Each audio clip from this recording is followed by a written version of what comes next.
He was just a homeless boy, invisible to the world, until a cruel millionaire forced him to sing to humiliate him. But what happened next changed everything, and no one was prepared for it. That morning carried a heavy, almost tangible air, as if the very sky had stored the sadness of previous days to pour it down in cold, silent drops over the city. The bitter scent of invisibility hung in the air, a fragrance made of empty stares, hurried footsteps, and whispers of indifference. Liam, a frail 11-year-old boy, walked barefoot over the rough, sun-scorched sidewalks, feeling the harshness of the concrete digging into his delicate feet. In his hands, the old rusty tin can, dented and marked by time, was his only instrument and, at the same time, his shield against the void. He held it with the familiarity of someone who finds in music a lifeline, a tenuous connection to something greater than the world that rejected him. His deep, tired eyes carried a hunger that went beyond the body, a silent hunger for affection, belonging, hope. Yet, what he saw around him were closed faces, glances that turned away as if afraid to be contaminated by the harsh reality of that boy society wanted to hide. To the hurried passers-by, Liam was an uncomfortable shadow, an inconvenient interruption in their rushed routines, a silent threat to the carefully constructed order meant to keep pain out of sight. But behind that figure worn down by life, there was a rich and secret universe, an inner world made of muffled dreams and whispered melodies that no one was willing to listen to. Since losing his mother, a woman who succumbed to pneumonia, a victim of a system that fails the most fragile, Liam had been thrown into a whirlwind of abandonment and loneliness. His father, either incapable or indifferent, had left him at a cold, impersonal shelter where time seemed to freeze and the future was a promise too distant to reach. On cold nights, he sought refuge under poorly lit awnings, where the echo of his own footsteps was his only company, and whispered singing, his last defense against madness. Music was his refuge, his most faithful consolation. He couldn't read sheet music, nor had he ever received formal lessons, but he possessed an inexplicable gift, an absolute ear that caught nuances and emotions that escaped even the most experienced musicians. His voice, pure and crystalline, carried a rare strength, as if coming from a place beyond human understanding, an echo of the soul that refused to be silenced despite the hardness of the world around him. On the other side of the city, in a universe opposite in every way, businessman Maxwell Granger prepared for another night of apparent generosity. Wrapped in luxury, power, and arrogance, he saw charity events as stages to reaffirm his status and exercise control.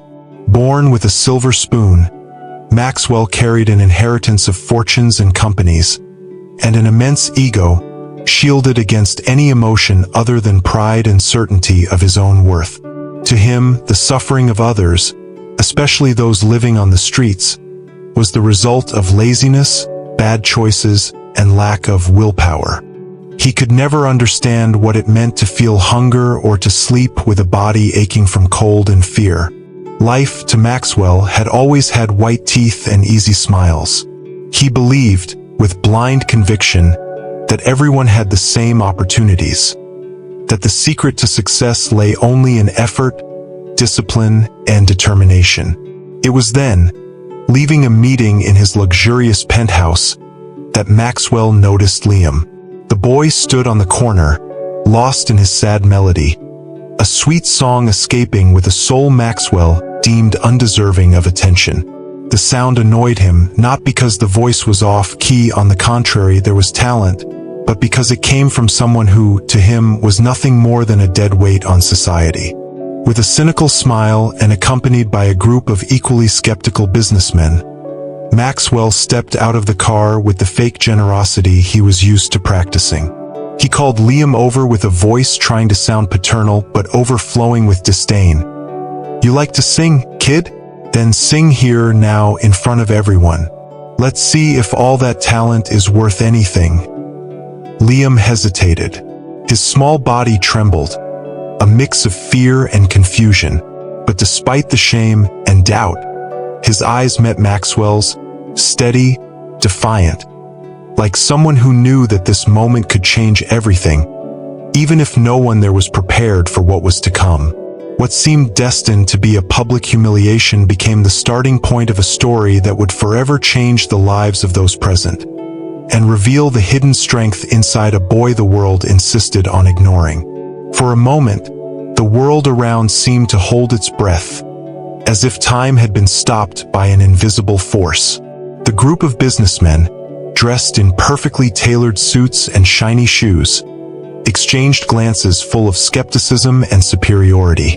Stifled chuckles escaped their lips, as if they were already expecting a ridiculous spectacle to amuse them at the expense of that dirty, helpless boy. To them, this scene would be just another moment of easy entertainment, an anecdote ready to be shared at exclusive dinners, accompanied by expensive wine and surrounded by an equally indifferent audience. Maxwell, arms crossed and chin slightly raised, was confident that his joke would end in public humiliation, one more proof of his position above the misery he looked down upon. But Liam, despite his feet bare on the rough ground and a face marked by sleepless nights and hard days, held an unusual spark in his eyes, a flame that transcended fear and sadness. It was a silent fire, an inner strength that seemed to whisper to him that this moment carried a meaning greater than the mockery the others reserved for him. He took a deep breath, letting the air fill his lungs like a ritual, a preparation for what was to come. He closed his eyes slowly, as if diving into a deep ocean within himself, and then began to sing. The first note came out shy, almost hesitant, but perfectly in tune, breaking the silence like a ray of light through dark clouds. Within seconds, the city's murmur gave way to an almost reverent stillness that spread along the sidewalk like a soft, dense fog, enveloping everyone around. Liam's voice was crystal clear and full of life. Each sound carried an almost tangible intensity, a raw and true emotion that seemed to touch the deepest fibers of those who listened. It was as if every word of that song, a soft, melancholic melody that spoke of longing, loss, and hope, came from a place so deep and unknown that even the most skeptical felt something stir inside, an unexpected empathy that could not be ignored. An elderly man walking his dog stopped abruptly, his eyes fixed and misty with surprise. Across the street, the cafe waitress closed the door behind her and hesitantly stepped onto the sidewalk, unable to look away from that voice that seemed to break invisible barriers. Even passing cars slowed down, as if time itself asked for a moment of respect in the face of this unexpected performance. What was meant to be a public humiliation, a cruel and inhumane exposure, turned into a moment of reverent silence, a pause where everyone acknowledged, if only for a brief instant, the humanity of the boy who was singing. Liam was not singing for fame or applause. He sang as if this were his last chance to be heard by the world. As if, in the absence of words, his voice was a silent plea for someone to truly see him. Not the boy in torn clothes and dirty feet, but the human being who carried all that pain and hope. On Maxwell's side, the scene changed. His dry swallow betrayed the discomfort that was beginning to grow inside him. The eyes once full of arrogance were now fixed on the boy, reflecting a troubling surprise and a dismay he could not hide. That cruel laugh still echoing in his throat twisted into a knot that kept him from laughing. He tried to clear his throat with a forced cough, but his companions were already silent, stunned by the voice echoing down the street.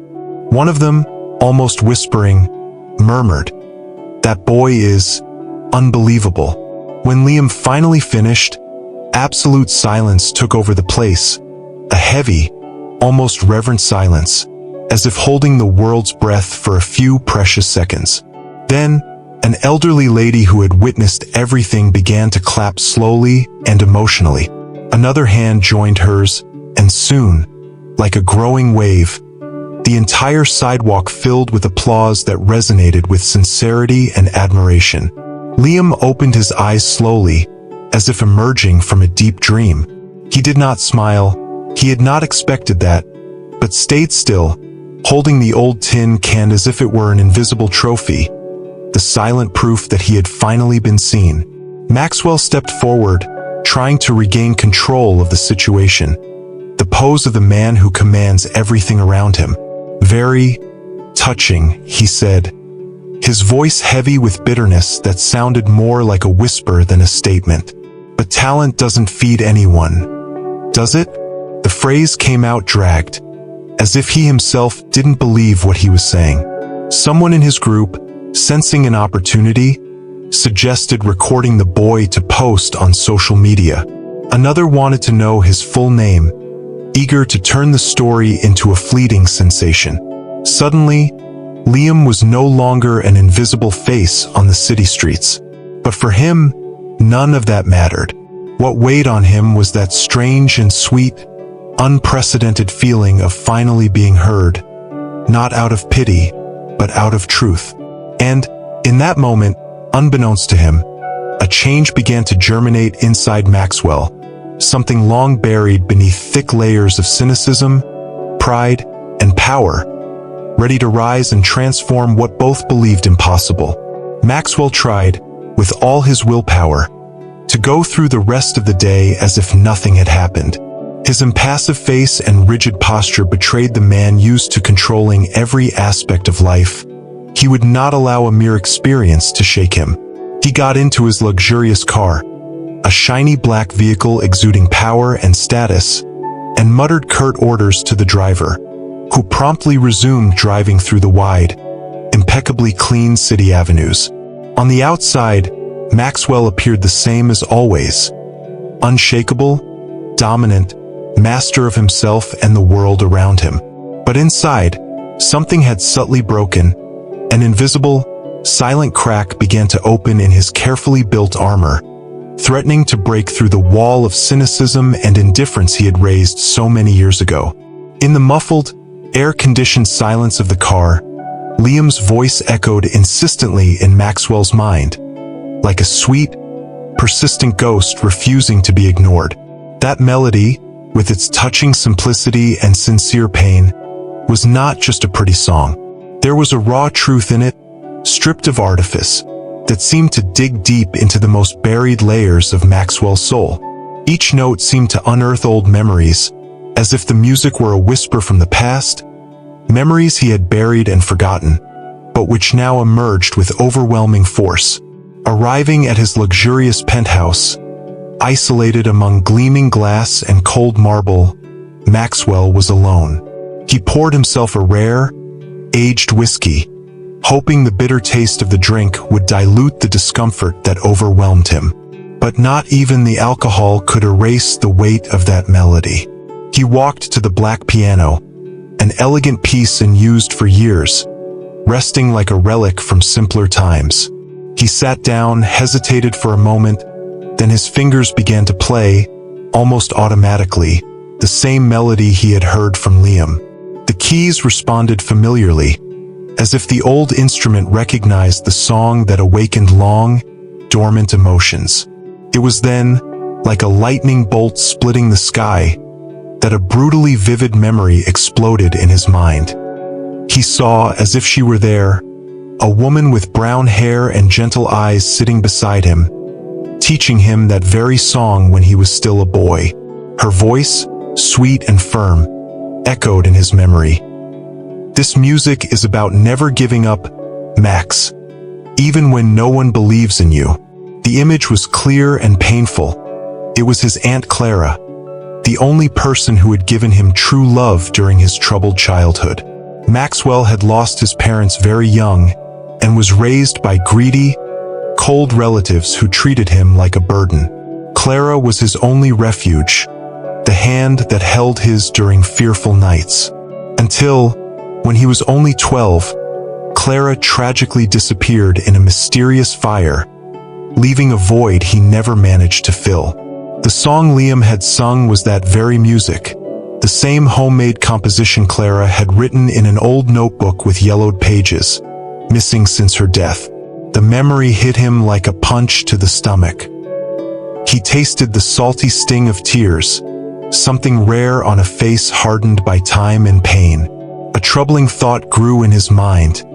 How could that boy know that song? Maxwell slammed the glass down hard on the table, stood up abruptly, and walked to an old drawer, locked and forgotten for years. Inside lay a dusty folder full of faded photographs and yellowed letters, relics of the past he avoided facing.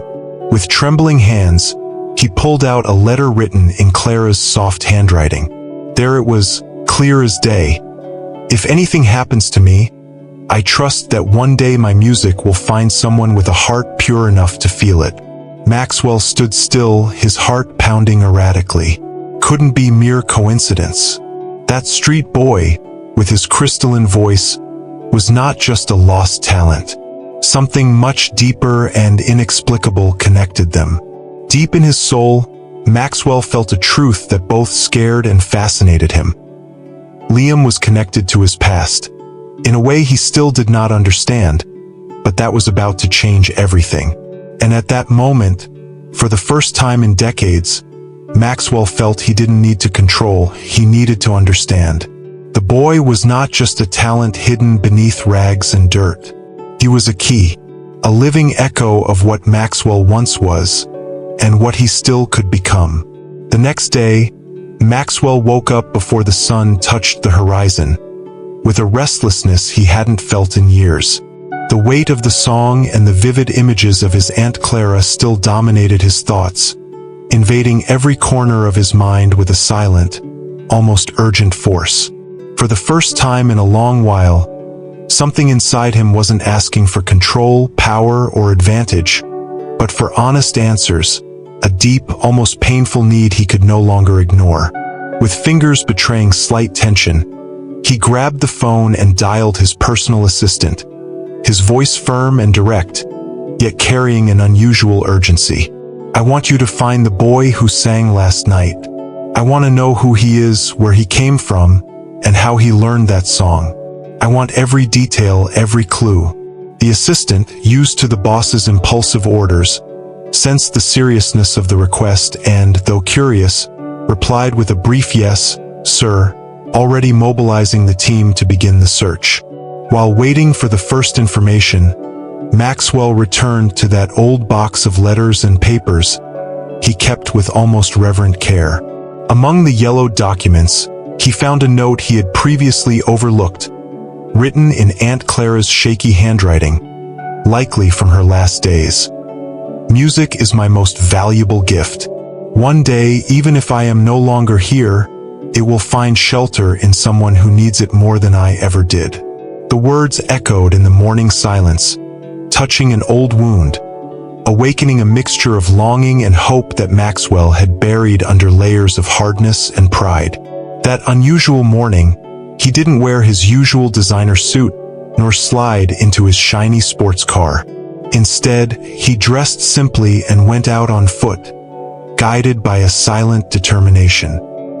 He returned to the same street where he had found Liam, his footsteps echoing with slight hesitation and restrained urgency.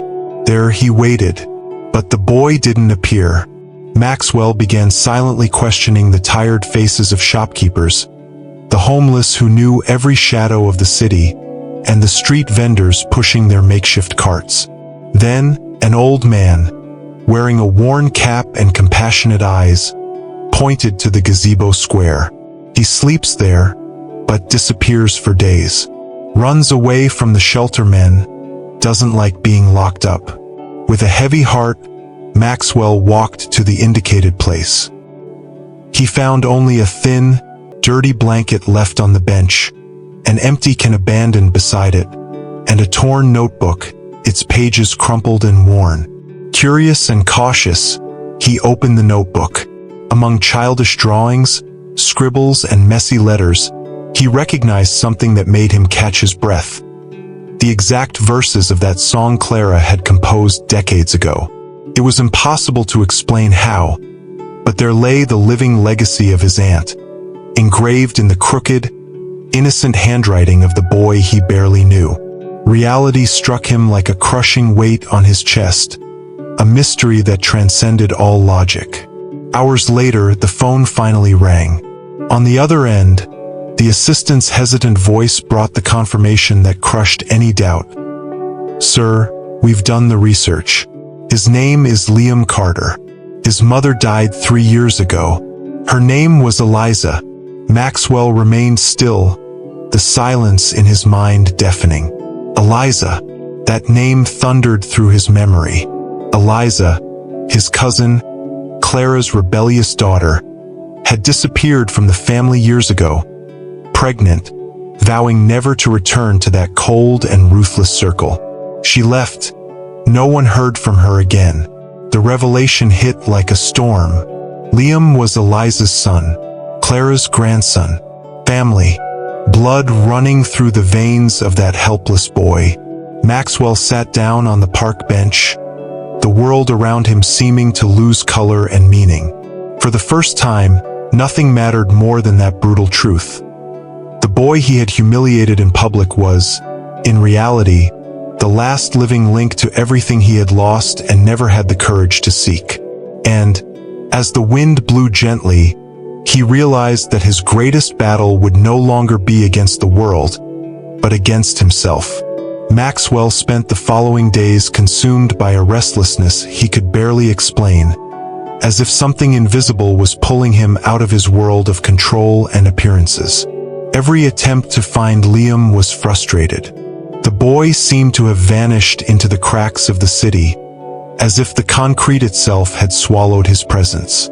Maxwell hired investigators, combed through security camera footage near the square, spoke to homeless residents, but no one had any concrete news. It was as if Liam had dissolved into the mist. And, in a way, that was exactly it. The boy had been invisible for so long that he had learned to disappear when hurt. In the cold eyes of the businessman, worry now carried a new weight.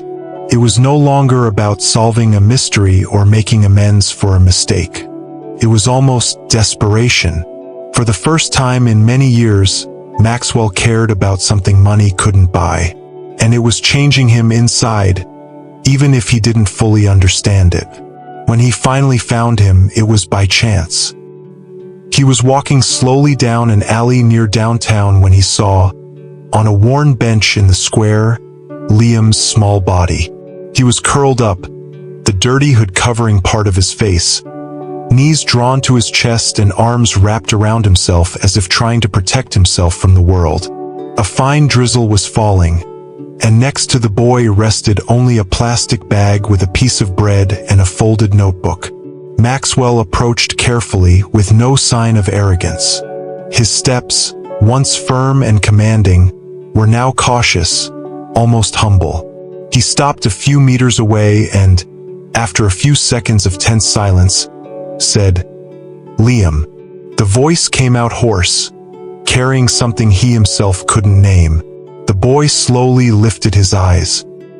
His features were hardened, and his eyes, red and tired, showed no surprise, only a deep weariness, as if expecting yet another disappointment. "I need to talk to you," Maxwell continued, trying to keep the emotion threatening to burst in his throat under control. "I know who you are, and what that song means." Liam stayed silent for a few seconds, studying him with suspicious eyes. Then, in a low but firm voice, he answered, "Why did you humiliate me? Why did you make me sing in front of those men like I was some circus animal?" The boy's words hit Maxwell like a punch to the stomach. It was more than guilt. It was shame, not for the public humiliation he had caused by discovering the boy's talent, but for the pain he had inflicted on someone so young and vulnerable. "I didn't know, Liam. I was wrong. There's no excuse for it. I acted like a man who lost everything that matters and never had the courage to admit it." He paused, trying to hold back the trembling rising in his hands. "But I want to make it right, not to clear my image, but because you deserve it." The boy looked away. He was clearly torn.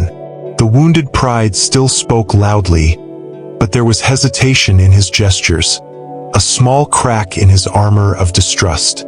At that moment, an elderly woman passing slowly, leaning on her cane, stopped in front of them. She watched the scene attentively and, with tear-filled eyes, said, that song is a gift. It unites lost hearts. You're not here by chance." The words hung in the air like a whisper of fate. Maxwell and Liam fell silent, immersed in that inexplicable moment. And for an instant, it seemed as if the world around them had also quieted, as if time had held its breath. Slowly, Maxwell began to tell everything. He spoke of Clara, the woman who saved his childhood with affection and music. He spoke of Eliza, the cousin who ran away from the family to forge her own path, brave and determined. He spoke of the song, written with pain, faith, and hope. He spoke of the emptiness he had felt ever since, and the guilt that had turned him into a cold and cynical man. "You're not just talented, Liam. You carry a story. You carry my family. You are my blood." Liam said nothing, but his eyes began to shine. It wasn't exactly joy. It was a rare kind of emotion that only arises when someone who has spent their life invisible is finally seen. Maxwell knelt before him, a gesture unthinkable days before. He looked into the boy's eyes and with a sincerity that even surprised himself, said, "If you let me, I want to be present, not to control you, but to walk by your side, because you reminded me of what I tried to forget my whole life, that it's still possible to love." Liam swallowed hard. The pain was still there, but there was also something new, a small spark of hope. It wasn't easy to believe, but something in that conversation, in the words, in the eyes, in Maxwell's repentant presence, made him want to try. And right there, in that square where so many lives had crossed and gone unnoticed, a new bond began to form. There were no guarantees, no promises, just two broken hearts, trying to start over. And the city, indifferent for so long, now seemed to witness the rebirth of something sacred. The connection between past, present, and future, all through one song, one truth, and the miracle of a second chance. In the days that followed, Maxwell and Liam began to build a fragile relationship, made up of uncomfortable silences and small gestures that gradually gained meaning. It wasn't easy. Maxwell, a man who for decades had been accustomed to controlling million-dollar meetings with a single word and silencing feelings with figures, now faced a challenge for which no contract or influence would suffice. He had to shed his social armor, abandon rehearsed speeches, and learn to listen, not as a businessman, but as a broken human being trying to put himself back together. Liam, for his part, was in a constant state of alert. Used to empty promises, looks of disdain, and closed doors, he watched every move Maxwell made with wary eyes. It wasn't just about accepting help. It was about relearning to trust the world. The boy didn't speak much, but his eyes betrayed an exhausted soul, someone who had grown up hearing he was a burden, who had to fight every day to prove he deserved to exist. But there was something there, an invisible spark that resisted being extinguished. And that spark, surprisingly, was reignited whenever music brought them together. It was through the keys of an old grand piano, rescued by Maxwell from the depths of his mansion to the center of the living room, that the two truly began to connect. Maxwell, who had mechanically played since childhood out of obligation, found himself trying, for the first time, to play with feeling. He sat beside Liam not as a master, but as someone willing to learn alongside him. He guided the boy through yellowed sheet music, teaching him notes, measures, and rests. But it was Liam who taught him about emotion. The boy had no technique, but sang as if shouting to the universe all the pain his small chest could no longer hold. And as the chords filled the hallways of that once so cold house, something changed. Maxwell, who was used to waking up to a calendar full of unmissable commitments, began reserving mornings to teach Liam. He canceled meetings, ignored calls, distanced himself from social dinners. His employees found the change strange. Some murmured that the boss had lost his mind, but he didn't care. For the first time, he felt he was exactly where he should be. The city, initially indifferent, began to notice the unlikely bond between the magnate and the boy from the streets. Neighbors whispered, local shopkeepers commented on the boy who, now clean and well-groomed, walked beside a man with a stern expression but softened eyes.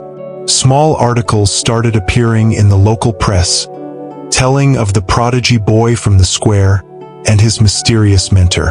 Amid the commotion, invitations came for charity performances, interviews, and even sponsorship proposals. But the path was far from thorn-free. With the notoriety came skeptical looks. Administrators from Liam's former shelter questioned Maxwell's intentions. Why would such a powerful man be interested in a homeless boy? What does he want in return? Authorities began investigating, not out of care, but due to public pressure. The sensationalist press, always hungry for scandals, tried to paint Maxwell as an eccentric millionaire, possibly manipulative. And Liam, overwhelmed by so much exposure, closed off again. For a few days, he disappeared without warning, sleeping on benches in distant squares and avoiding anyone who reminded him of control or surveillance. Maxwell felt the absence more intensely than he ever imagined. For the first time in years, he was truly worried. Not about business, contracts, or falling stocks, but about the well-being of a boy he barely knew for weeks but who already occupied a space no wealth had ever filled. When Liam finally returned, thinner and quieter, Maxwell did not scold him. He just hugged him, a simple gesture, but one that said everything. And it was in that reunion that something deep happened. That night, in front of a lit fireplace, Liam took an old notebook and showed Maxwell his first composition. A song written with crooked words but full of truth. The melody spoke of abandonment, fear, but also hope. It spoke about finding, amid chaos, an outstretched hand, and the terror of believing it was real. Maxwell listened silently, eyes brimming with tears.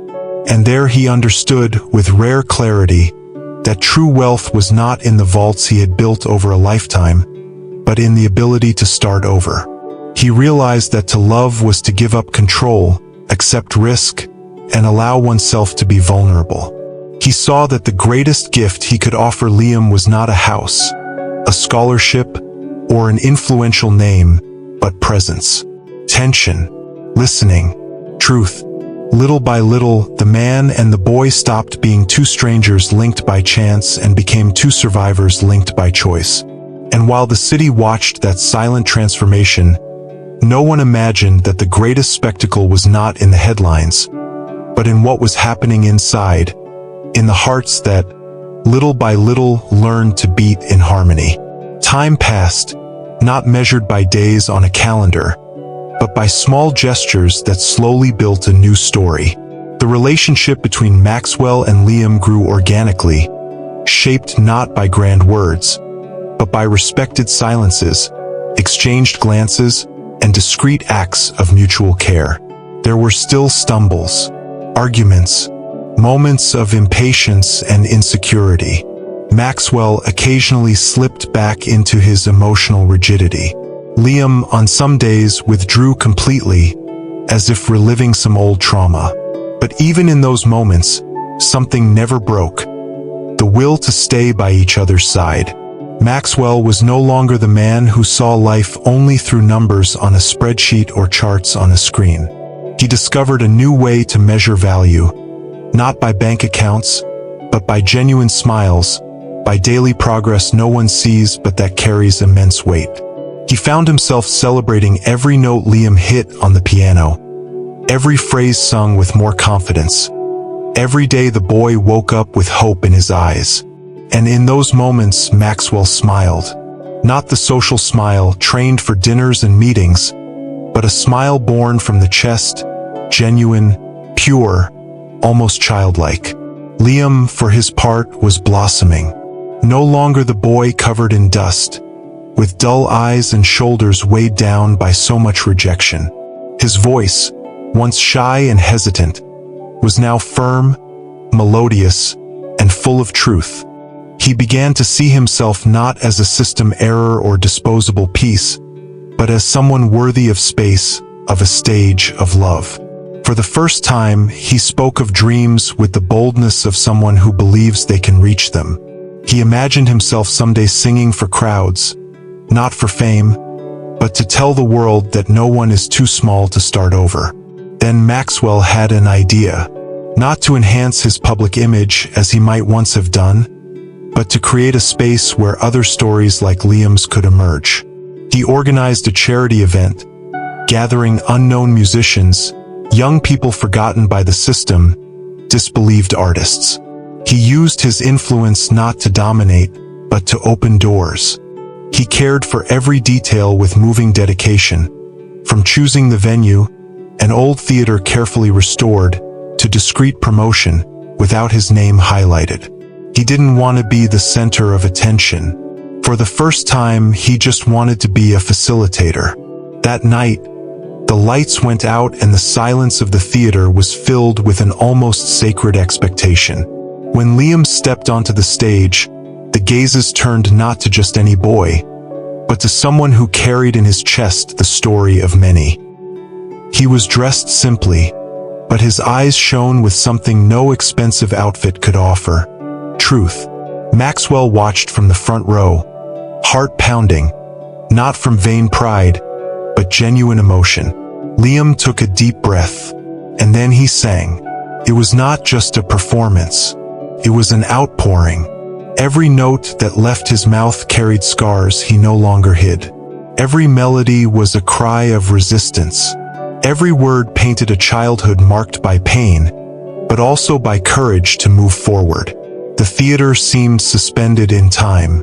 Not a single noise could be heard, only Liam's voice, filling every space, physical and emotional. When the last note echoed, the silence that followed was heavy, almost reverent. Then came the applause, not the automatic, polite kind, but applause coming from the depths. Standing, the audience clapped with tears in their eyes. Men and women, young and old, all touched by something greater than talent. The truth of that soul laid bare before them. Maxwell wept, not in secret but in full view. Tears flowed freely, and he didn't try to hold them back. They were tears of someone who had found himself in the ruins of arrogance and who, there in that packed theater, finally understood the value of humility. He, who once humiliated that boy with cruel words and blind judgment, was now his greatest defender, his friend, his protector, not out of guilt but out of love, out of transformation. At the end of the performance, Liam discreetly looked toward the audience until he found Maxwell's face. He smiled with a mix of gratitude and nervousness, as if he still couldn't believe what had just happened. And Maxwell, standing among the crowd, placed his hand on his chest, as if saying, "You did it, and I was here to see." At that moment, something was sealed between the two. The story of pain that had bound them had been redefined. The boy from the streets now shone with the light he always had, but the world had insisted on extinguishing. And the man from the cold mansions finally understood that true power lies not in control, but in surrender. That transforming a life is the greatest act of greatness anyone can perform. And that, to do so, one must first acknowledge their own mistakes with courage, with repentance, with truth. Liam knew the journey was just beginning. There would still be obstacles, doubts, and internal battles. But now he walked with certainty in his chest. he was no longer alone. His voice, once ignored, now echoed, along with the hope of many others who, like him, only needed someone to believe. The following months unfolded like a silent dance between two worlds that, at first glance, should never have crossed paths. It was a subtle process, almost imperceptible to those merely observing from the outside. But inside, profound transformations were underway. Liam, who once learned to sing to drown out the pangs of hunger and the echo of loneliness, was now discovering that his voice held the power not only to move hearts but to heal. He began to believe he deserved to be heard, that he had something valuable to offer, not just to an audience but to the world, to life, and above all, to himself. Learning to trust was perhaps his greatest challenge. Not in Maxwell specifically, although that too took time, but in his own ability to be loved without having to beg for affection. The distrust that life on the streets had engraved in his soul still surfaced occasionally like a wary whisper. But Maxwell, with his constant and increasingly human presence, dispelled those ghosts through actions rather than words. He was no longer the rigid man he had been before.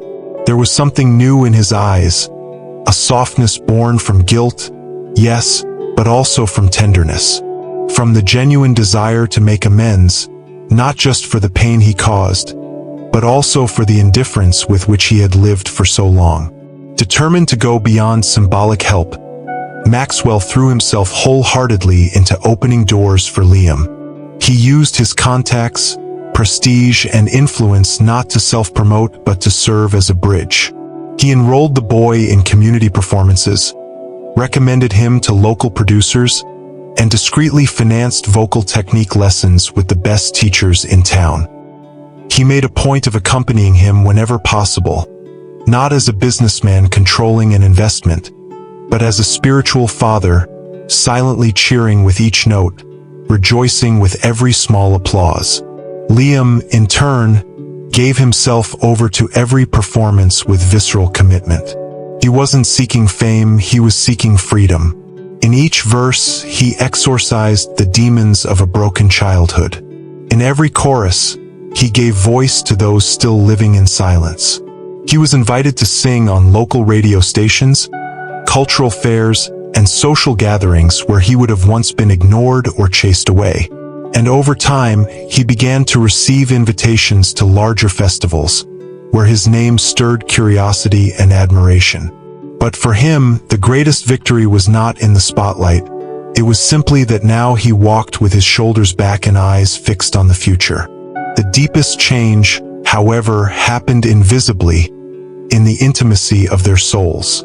Maxwell, accustomed to measuring value in numbers, began to rethink the idea of inheritance. He realized no will, no matter how thick, would leave a legacy as powerful as the ability to transform a life. He understood that wealth without purpose is just accumulation, and that true impact is measured by what you leave inside people, not by what you leave for them. With Liam, he rediscovered the meaning of empathy, of surrender, of humanity. He even discovered a kind of joy that no money could buy, the joy of seeing someone bloom and knowing you helped water them. Liam also underwent an internal revolution. His voice, once just a simple escape valve, had become a healing weapon, a bridge between pain and hope, between invisibility and belonging. He no longer sang just to survive but to inspire. He knew every note he released had the power to touch other souls marked by rejection. His music was confession, but also invitation. A silent call for others to rise, find their voice, and allow themselves to believe again. One clear, silent night, Liam and Maxwell sat on the Millionaire's penthouse balcony. Before them, the city sparkled with points of light, as if the stars had descended to earth to listen to this wordless conversation. Liam gently played a few soft notes on the piano, and Maxwell, with a forgotten glass of wine beside him, simply watched the boy with serene pride. It was a simple scene, yet filled with meaning. The world outside seemed distant, and at the same time whole right there on that balcony. Both understood, without needing to say it, that life was like a song constantly being built. That no matter how many notes went out of tune, there was always room for a new chord. That starting over was not a sign of failure, but of courage. That loving, even after disappointment, was possible, and perhaps the only real way out. The story of that street boy and that steel man soon spread, not as a scandalous headline, but as a modern fable, one that makes people pause for a moment and rethink their own journey. They became a living inspiration, not for being perfect, but precisely for being flawed and yet choosing to move forward, to heal, to rebuild. And they proved, through actions rather than speeches, that even in the cruelest circumstances, overcoming is real, and begins the moment someone decides to sing, be heard, and above all, allow themselves to love. Sometimes life presents us with its most powerful lessons in unexpected ways, almost like whispers we can only hear when we silence the ego and make room for truth. The story of Liam and Maxwell is not just the moving narrative of a boy with an extraordinary voice or a millionaire hardened by social conventions who finally learned to listen. It is, above all, a journey of mutual healing, of unlikely encounters that reveal the most essential thing in the human being: the ability to transform pain into light and rejection into rebirth. Liam, with his eyes marked by forced silences and a voice full of soul, didn't just sing notes. He delivered pieces of his very existence in every melody. It was as if, by opening his mouth, he tore the veil of indifference and revealed a truth many insist on ignoring. Behind every forgotten face in the city's corners, there is a story that deserves to be told. His talent was not merely technical or artistic. It was visceral.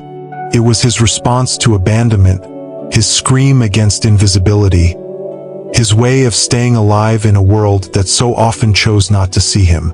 And it is precisely this strength, born from vulnerability, that makes his presence so unforgettable. Maxwell, on the other hand, was a man used to buying solutions, solving everything with contracts, figures, and detachment. But Liam's presence shattered that cold logic. Gradually, the businessman began to realize his true bankruptcy was not financial. It was emotional. He had accumulated everything except meaning. And it took facing the reflection of his arrogance in the silent suffering of a boy to understand that power does not lie in domination, but in embracing. That the greatness of a man is not measured by the size of his bank account, but by the depth of his capacity to feel, to recognize his faults, and to desire to be a better person, not for status but for conviction. What began as a scene of public humiliation, a powerful man using a boy for his own entertainment, ironically became the turning point for both. That moment, so full of shame and tension, was the spark for a change neither could have foreseen. Almost miraculously, the pain that should have separated them became the bond that united them. It was there, in the rupture, that the bridge was born, and by crossing it, both discovered something precious. That behind their glaring differences were similar wounds, voids that could only be filled by genuine affection, real presence, and a shared desire to start over. This story is more than a touching tale. It is a mirror, a call for us to see beyond masks, clothes, and social labels. To have the courage to look into the eyes of the invisible and ask, "What do you carry inside?" It is an invitation to listen, not the hurried listening of those waiting for their turn to speak, but deep listening that welcomes, understands, and transforms. It is a reminder that offering support is not about saving others with superiority, but about walking beside them with respect and humanity. Liam teaches us that raw, beautiful talent hides even in the harshest realities. That no matter how much the world tries to extinguish certain lights, there are lights that simply refuse to die. And when someone believes in that light, when someone dares to see beyond dirt, pain, and stigma, the miracle of transformation becomes possible. Maxwell, in turn, shows us that it's never too late to change course, that repentance can be the first step toward rebuilding, and that humility is not weakness, it is liberation. In the end, the deepest lesson remains. The value of a life is not in what is accumulated, but in what is shared. True wealth is not measured in figures, but in the ability to touch other lives with compassion, generosity, and truth. And the most powerful song we can sing is not the one that impresses, but the one that moves. The one that springs from the soul and finds an echo in another's heart. May this story, born from chance and shaped by empathy, inspire you to look again at the world around you, with less hurry, less judgment, and more sensitivity. May it encourage you to see the scars behind smiles and the treasures hidden in the most unlikely lives. May you never underestimate the impact of a gesture, a listening, a word, and above all, may you never give up your own voice, no matter how weak it seems. It may be exactly what someone is waiting to hear. If this story touched your heart and inspired you, don't forget to subscribe to the channel to follow more moving stories of overcoming, love, and transformation. Hit the notification bell so you never miss a new story that will stir your emotions and renew your faith in humanity. Join us on this journey of hope, because every life deserves to be heard and celebrated.